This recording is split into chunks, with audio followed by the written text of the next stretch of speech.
Hey guys, welcome to BP the Bible Perspective. I want to talk about something interesting out of Scripture that I know a lot of people wonder over. And that is, did the rich of Endor call up the prophet Samuel from the grave? Now, before we get into it, please like and share this video and subscribe to BP the Bible Perspective. And as always, if you have a thought or comment, add to the comment section below. All comments are welcome. Now, this has been something when you read through the Old Testament, and there are a lot of things in the Old Testament when you read through that, as the comedian said, it makes you go, or what? And one of the things is, and I'm going to read the chapter too, because I think it's important for us to understand as we read the entire chapter of 1 Samuel 28, but it is this instance where the prophet Samuel, who had died, and Saul went to a seance. We would call him a spiritualist or seance. And she calls up Samuel from the grave and he appears. Now people trip over that because, was this really Samuel? Was it a manifestation of the occult powers? And so some people say with a familiar spirit, and why do these things happen? Now, first and foremost, there's a lot of things that we can explain in Scripture. Let me give you an example.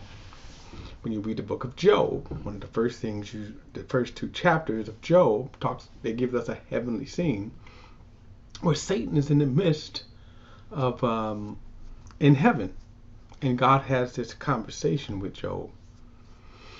There's another story, similar story, around the wicked King Ahab, where there's a heavenly scene and all of the host of heavens are there, and God asks a question. He says, who will go and entice Ahab to go up and fight to war? One spirit said one thing, another spirit said another thing, and finally a spirit came forward and said, I will go and entice him. And the Lord said, how will you entice him? He said, I'll be I'll put a lying spirit. I'll be a lying spirit in the mouth of his prophets. And he said, go and you will persuade him. So the question always is, what is going on in heaven here? Why do these things happen? Can we explain them? Now, I want to go back and read this. I'm going to kind of answer those questions later, but let's go back and read the actual story first, and then let's get a picture of this.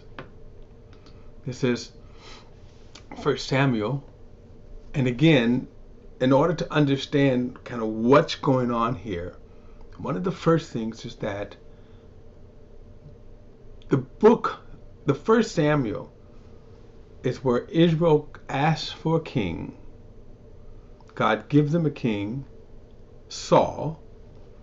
Saul disobeys God and is rejected by God.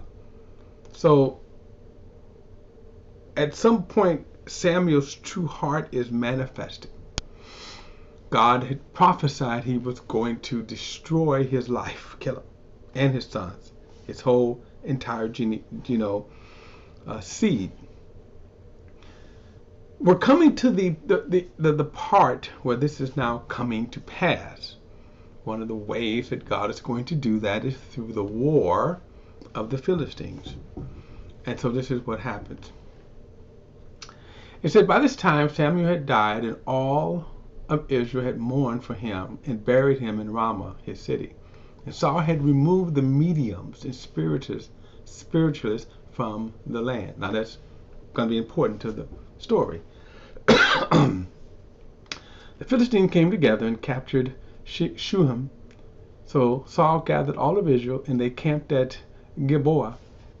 And when Saul saw the Philistines camp, he was afraid and trembled violently. He inquired of the Lord, but the Lord did not answer him in dreams, or by the Urim, or by the prophets.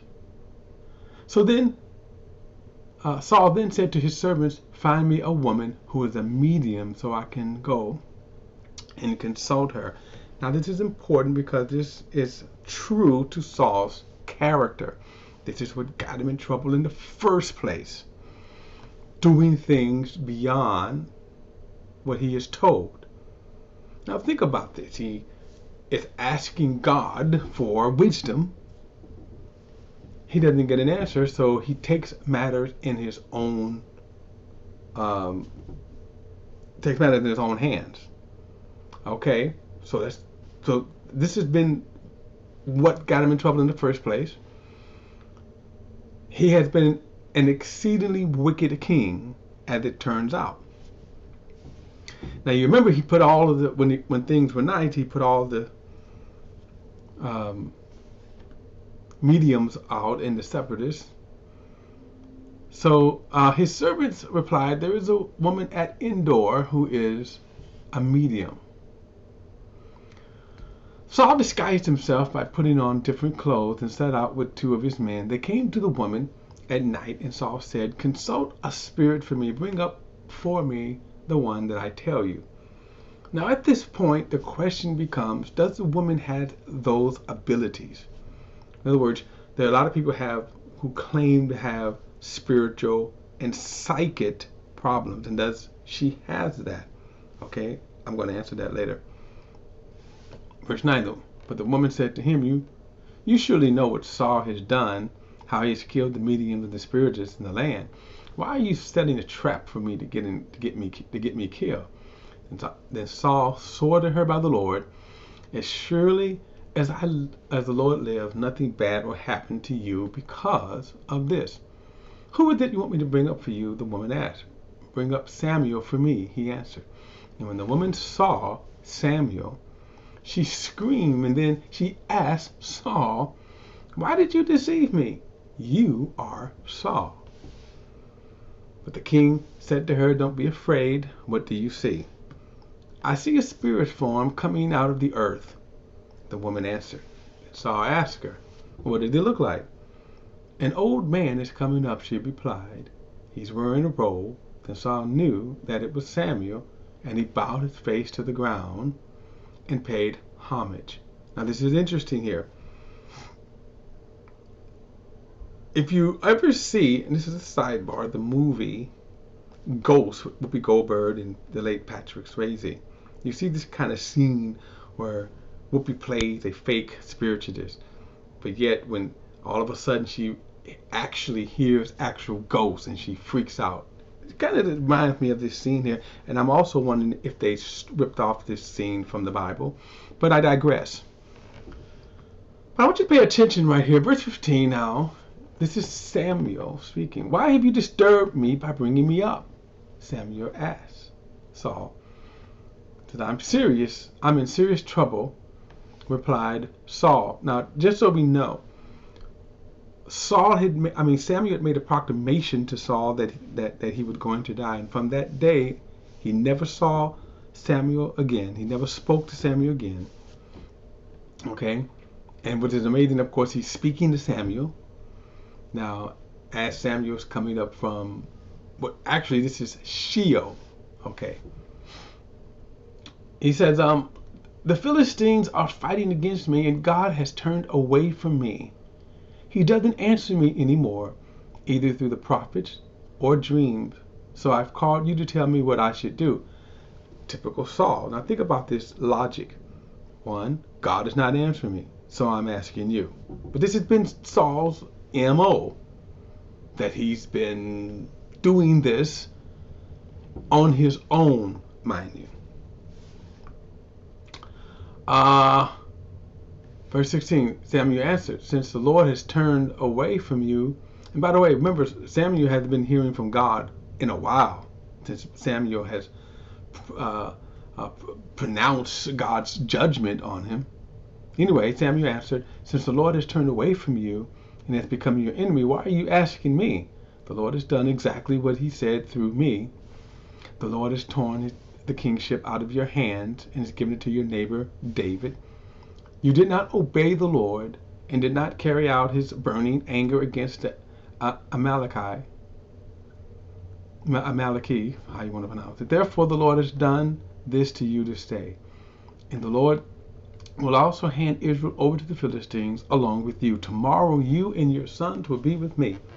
And the Lord will hand Israel's army over to the Philistine. Immediately Saul fell flat on the ground, and he was terrified by Samuel's words, and he was also weak because he hadn't eaten any food all day and all night. Now I'm going to stop here. The rest of the chapter just talks about how they tried to get him to eat. Now, so let's answer the question here. Let's answer the question, what was going on with that? Some people say this was a familiar spirit. And I'm going to say no, I believe it's exactly what the scriptures reported. But let's kind of back up. Throughout whatever, as God sees fit, he intervenes in the affairs of man. So the fact that people don't have a problem, and there is a problem with people who think that God is so holy that he has absolutely no contact with sinful man. And that's kind of the premise here. But I want to remind you, all are sinful. As far as God, how God looks at the universe, its creation, it's all contaminated. All men are sinful. Now, as far as what we see with various heavenly kind of situations or spiritual situations, all these kind of examples and occurrences only happen at God's decree or God's will. So the idea is that, can a spiritist have the power to call anyone up from the grave? Absolutely not. You never see that. They're fakes and they're phonies. The ones you see on televisions, like the Long Island medium and all other kind of mediums, they're fakes and they're phonies. You ever notice they never really call out real life issues? How come they never seen 9/11 happen? Why didn't they call who was going to be the president? We could go on and on and on. But they're fakes. And so it was in this day. There were many people called spiritualists. Now, as far as how the occult works, like for example, when Moses confronted Pharaoh and Pharaoh's magicians duplicated some of Moses' signs, can't explain that in that respect. Here's what we will say. They're very limited and only as God decrees. In other words, there's a certain limitations even on Satan himself. We saw that with Job, right? Where God said to Job, God says to Satan, you can destroy Job's life, but you can't kill him. And you notice Satan did not kill him. Satan does not have control. And that's what I mean. So when we talk about this situation here, the medium or the spiritualist did not have authority or power in themselves to call up Samuel or anyone from the grave. God did it to prove a point or to deliver a message. And if you notice, if this was a familiar spirit, as some people say, think about the message that he came and told Saul, right? It was a prophecy that came to pass. It was Samuel saying exactly what he had told Saul while he was living. So would a spiritualist do that? I mean, I think people just don't want to accept there are things that happen we just cannot answer. But they always happen at the decree of God. That's all, plain and simple. So the issue is, in this case, it was exactly God allowing, God commissioned this because he delivered a message to Saul, which came to pass. So again, these kinds of occurrences happen because of the decree of God, nothing more, nothing less. Okay? We don't have to try to figure it out either. We don't always have the answers to the why and all the ins and out. God just allowed it this time. All of the other mediums and people who claim to see in the dead and all that, they're fakes and phonies. Same thing with some of the lying prophets, fakes and phonies. But in the case of a prophet such as Balaam, who was a false prophet, God used him for his purpose, but then judged him. Balaam died also. So the idea is that, again, these only work as God sees fit. Nothing more, nothing less. Look, that's my perspective. I'd love to hear your thoughts and opinions. Add them to the comments section below. Remember, all comments are welcome. And don't forget to like and share this video and subscribe to BP, the Bible Perspective. As always, I'll see you next time. All right.